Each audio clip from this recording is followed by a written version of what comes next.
అందరికీ జై శ్రీరామ్.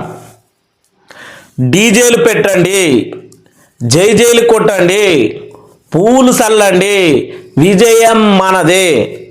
ఖచ్చితంగా వైసీపీ శ్రేణులకు పులివెందుల గడ్డ మీద మన జగనన్న అడ్డ 36 ఏళ్లుగా కంచుకోటగా ఉన్నటువంటి ఈ యొక్క ఏదైతే పులివెందుల గడ్డ మీద కొంతమంది అసమర్థత చాతగాని ఎవరైతే వాళ్ళు ఉంటారో వాళ్ళు అసమర్థతతోటి ఏదో మాట్లాడుతూ ఉంటారు. ఇప్పుడు నేను అడుగుతా ఉన్నా, నా ఎన్నుకున్న పోస్టర్ మీద 2 మాటలు మాట్లాడతా.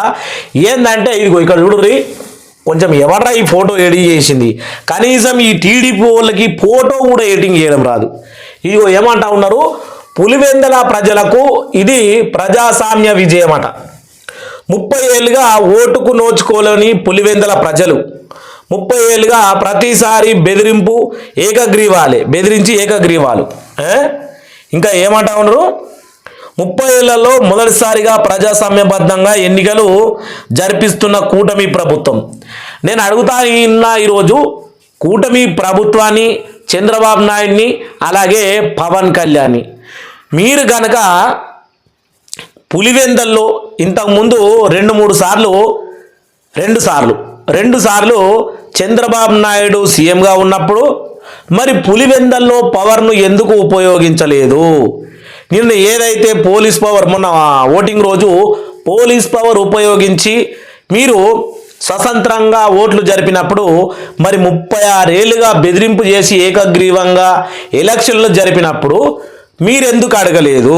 మీరు 2 సార్లుగా సీఎంగా ఉన్నప్పుడు కూడా అక్కడ ఏకగ్రీవంగానే ఎన్నికలు జరిగినాయని మీరే కదా చెప్తా ఉన్నది. మరి ఎందుకు మీరు మాట్లాడలేదు? ఇది చంద్రబాబు నాయుడు గారికి, అలాగే నారా లోకేష్ గారికి. ఎందుకంటే జనసేన పవన్ కళ్యాణ్ మొన్న ఎమ్మెల్యేగా గెలవడం జరిగింది కాబట్టి ఆయనకు సంబంధం లేదనుకోండి. కాకపోతే సీఎం చంద్రబాబుకు అసమర్థతతోటే జరిగింది అని ఖచ్చితంగా ఒప్పుకోవాలి. ఈరోజు ఏదైతే మనకు ఒంటిమిట్ట గడ్డ మీద వైసీపీ జెండా ఎగురబోతా ఉంది, అది ఖచ్చితంగా మీరు గుర్తుపెట్టుకోవాలా. జగనన్న ఆల్రెడీ ప్రెస్ మీట్లో గట్టిగా చెప్పినాడు, మీరు గుర్తుంచుకొని. ఎవరైతే టీడీపీ సోషల్ మీడియా బ్యాచ్ ఉందో వాళ్ళందరికీ అందరికీ నమస్కారం.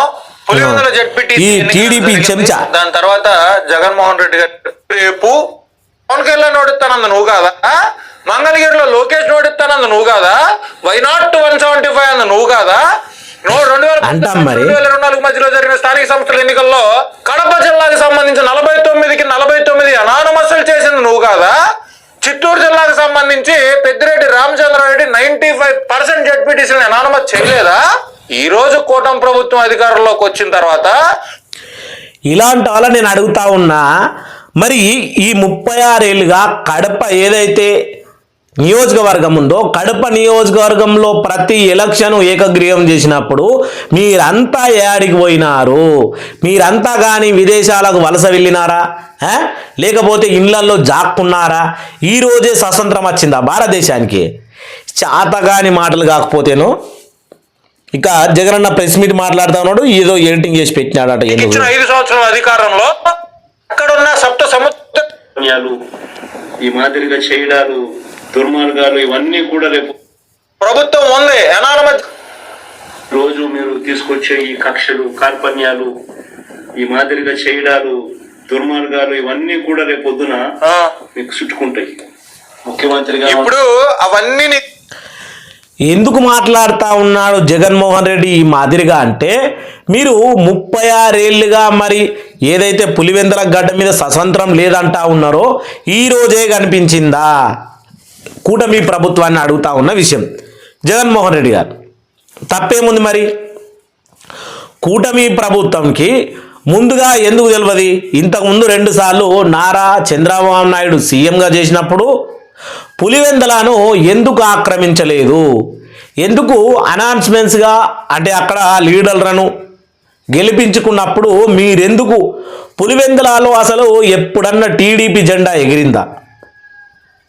అదే వైఎస్ జగన్మోహన్ రెడ్డి అధికారంలో ఉండి ఒక 5 సంవత్సరాలే అధికారంలో ఉండి కూటమి ఏదైతే మన ఇదైతే చంద్రబాబు నాయుడు ఉన్నాడో, చంద్రబాబు నాయుడుకు ఉన్నటువంటి కుప్పంలో, అలాగే ఈ నారా లోకేష్ గారు ఉన్నటువంటి మంగళగిరిలో మిమ్మల్ని ఓడించి తీరుతాము అని మాట్లాడినాడు. ఎందుకంటే ఆయన అధికారంలో ఉన్నాడు, ఖచ్చితంగా అక్కడ మీకు సంబంధించినటువంటి కంచు కోట ఉంటే దాన్ని కూడా కదిలిస్తాడు.